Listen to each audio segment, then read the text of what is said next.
Today we're going to talk about monopolies. So, what is monopoly?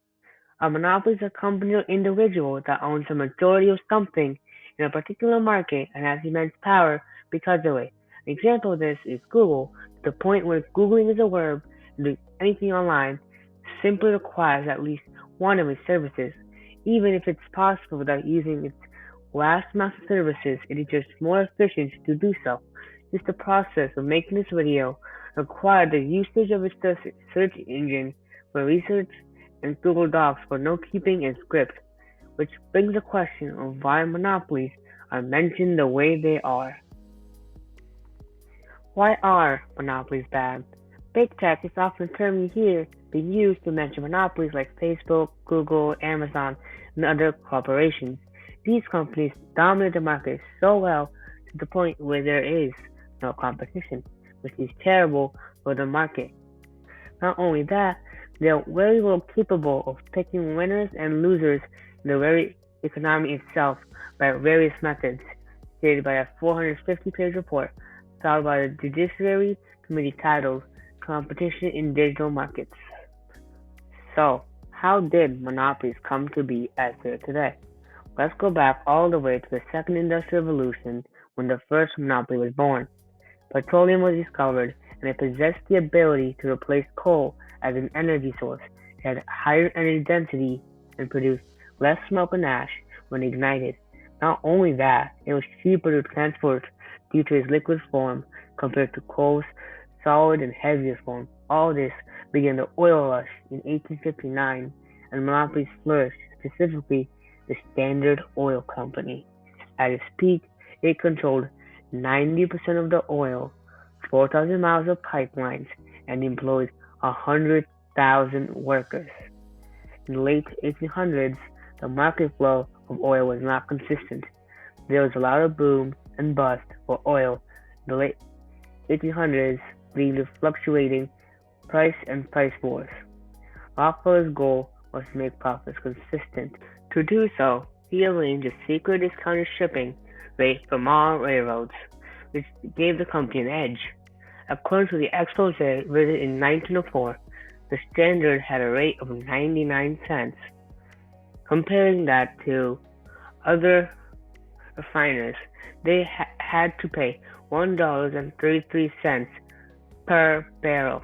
Many argued that common carriers could not do so and had to give the same prices to everyone, but smaller businesses and refiners ended up having to pay higher prices.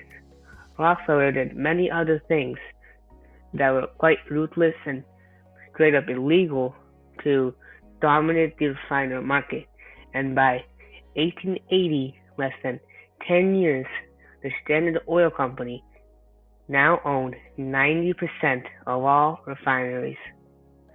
Due to this, it allowed them to gain the power to raise prices and restrict production without a viable competitor to constrain it.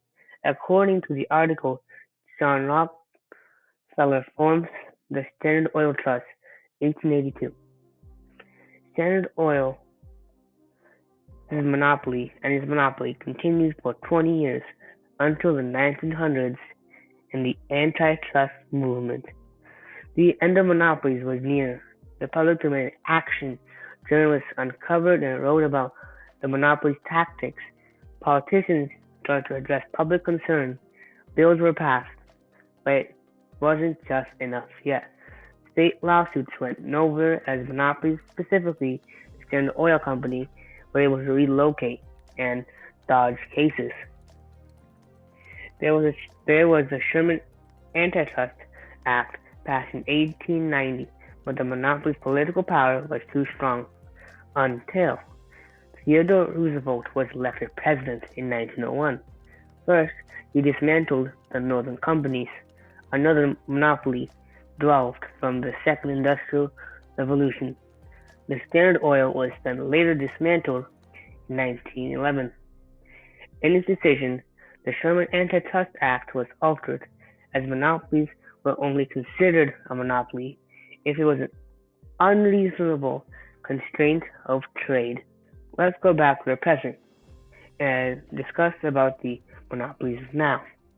The monopolies now are much more complex, and the issues born from it are much complex as well. One of them is net neutrality, and it was basically a rule imposed on ISPs or internet service providers to treat all internet traffic as equal traffic, as in 2015, the FCC announced it would treat ISP as a common. Although not all traffic is equal, some traffic is massive and heavy bandwidth, so something like sending an email or watching a high quality video would take the same approximate time. But what if there were different lanes for the traffic? Heavy bandwidth traffic would go in another lane, while small traffic, like emails, would go in another lane and make things smoother for both of them. Although it's not that simple. Without this rule, ISPs could gain more power than one would expect. ISPs are able to partner with other companies and slow down their competitors, charging extra to the customer to use other services they're not affiliated with, and the possibilities are endless. I think you know where the problems may begin to arise.